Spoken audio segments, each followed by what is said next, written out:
is confidence in what we hope for and assurance about what we do not see. This is what the ancients were commended for. And by faith, we understand that the universe was formed at God's command, so that what is seen was not made out of what was visible. By faith, Abel brought God a better offering than Cain did. By faith, he was commended as righteous when God spoke well of his offerings. And by faith, Abel still speaks, even though he's dead. By faith, Enoch was taken from this life so that he did not experience death. He could not be found because God had taken him away. For before he was taken, he was commended as one who pleased God. And without faith, it is impossible to please God, because anyone who comes to him must believe that he exists and that he rewards those who earnestly seek him.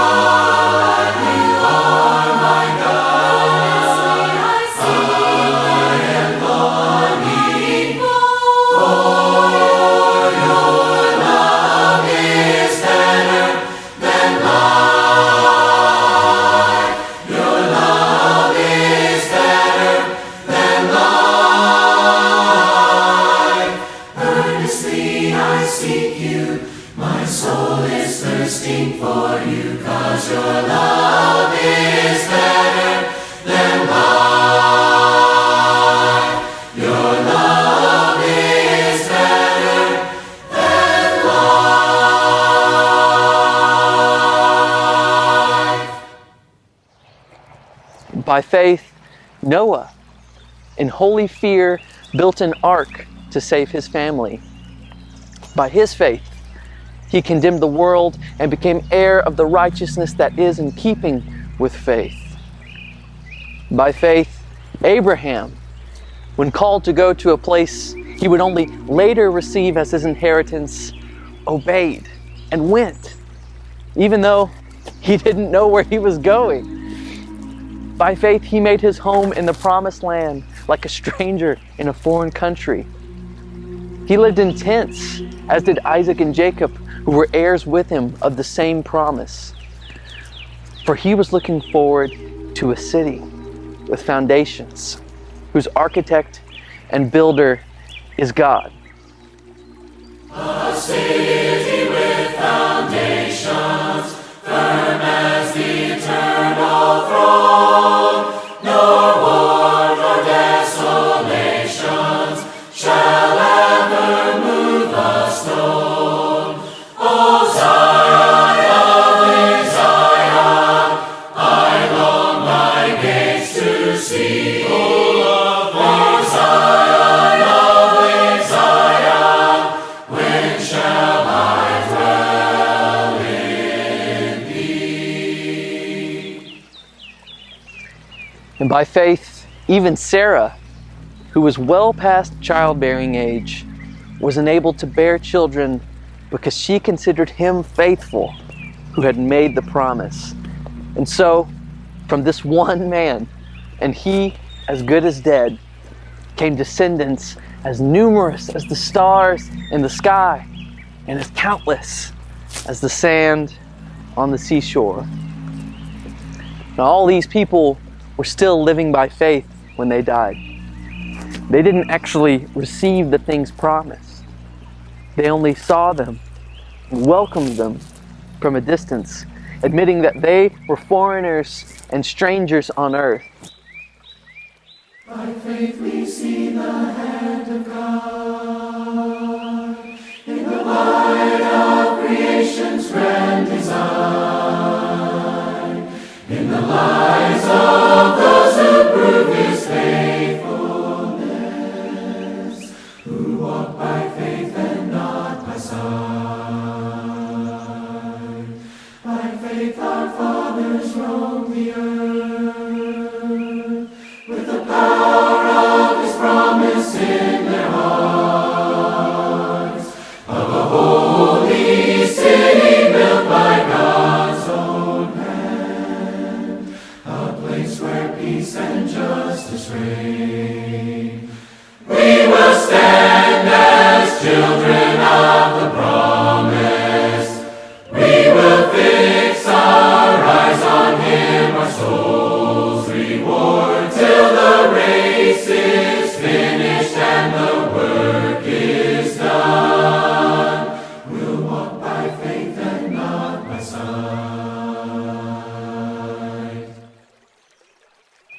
Now, people who say such things show that they are looking for a city of their own. If they had been thinking of the city they'd left, they would have had opportunity to return. Instead, they were longing for a better country, a heavenly one.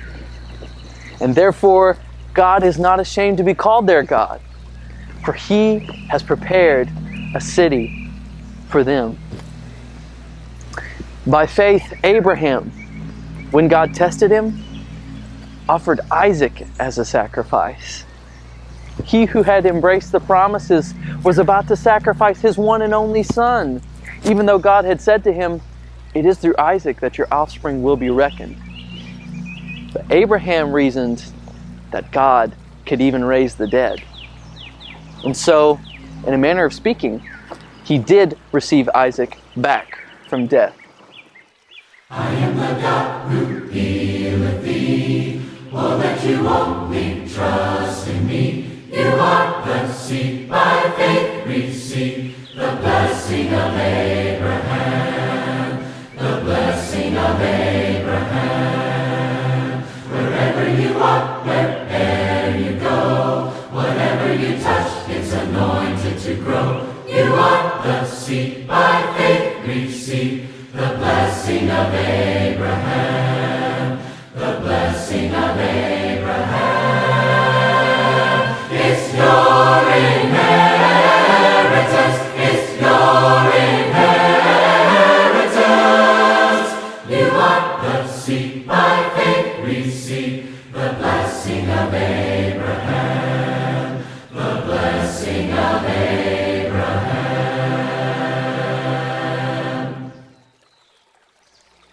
By faith, Isaac blessed Jacob and Esau in regard to their future. By faith, Jacob, when he was dying, blessed each of Joseph's sons and worshipped as he leaned on the top of his staff. By faith, Joseph, when his end was near, spoke about the exodus of the Israelites from Egypt and gave instructions concerning the burial of his bones. By faith, Moses' parents hid him for 3 months after he was born because they saw he was no ordinary child, and they were not afraid of the king's edict. The Lord goes before you through the trouble and strife, and He will protect you all the days of your life. He'll never forsake you. Strong and courageous, and do not be afraid. Don't be afraid. Every day. He'll never forsake you. Strong and courageous, and do not be afraid. Don't be afraid. Every day. Be strong and courageous, and do not be afraid. The Lord goes with you each and every day. He'll never forsake you. Strong and courageous, and do not be afraid. Don't be afraid. Every day. He'll never forsake you. Strong and courageous, and do not be afraid. Don't be afraid. Every day.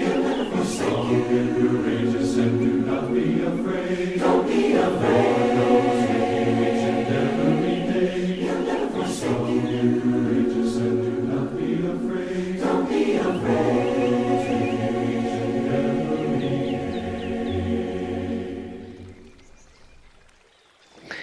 And by faith, Moses, when he had grown up, refused to be known as the son of Pharaoh's daughter.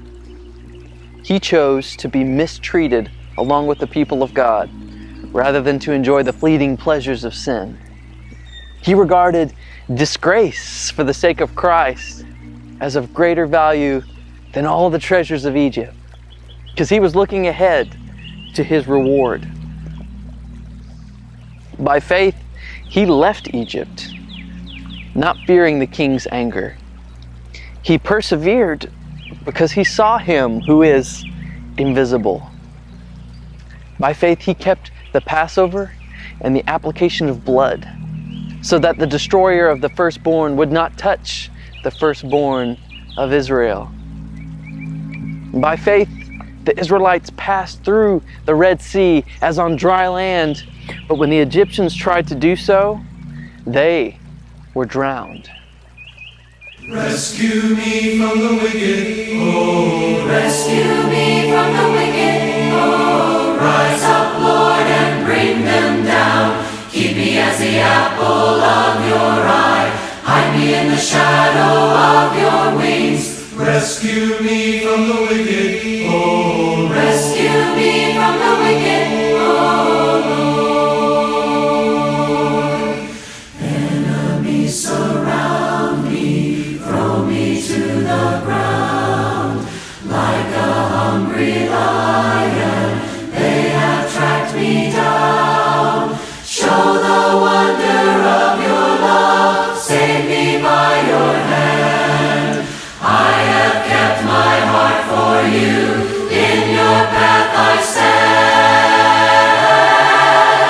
Rescue me from the wicked, oh, rescue me from the wicked, oh, rise up, Lord, and bring them down. Keep me as the apple of your eye, hide me in the shadow of your wings. Rescue me from the wicked, oh, rescue me from the wicked, oh Lord. And I will see your face. By faith, the walls of Jericho fell after the army had marched around them for 7 days. By faith, the prostitute Rahab, because she had welcomed the spies, was not killed with those who were disobedient. And what more shall I say? I don't have time to tell about Barak, Gideon, Samson, and Jephthah, about David, Samuel, and the prophets, who through faith conquered kingdoms, administered justice, and gained what was promised, who shut the mouths of lions, quenched the fury of the flames, and escaped the edge of the sword, whose weakness was turned to strength, and who became powerful in battle and routed foreign armies. Women received back their dead, raised to life again. And there were others who were tortured, refusing to be released so that they might gain an even better resurrection. Some faced jeers and flogging and even chains and imprisonment. They went about in sheepskins and goatskins, destitute, persecuted, and mistreated. The world was not worthy of them. They wandered in deserts and mountains, living in caves and in holes in the ground. And all these were commended for their faith. And yet, not one of them actually received what was promised. Because God had planned something better for us, so that only together with us would they be made perfect. Therefore, since we are surrounded by such a great cloud of witnesses, let us throw off everything that hinders and the sin that so easily entangles, and let us run with perseverance the race marked out for us, fixing our eyes on Jesus, the pioneer and perfecter of faith.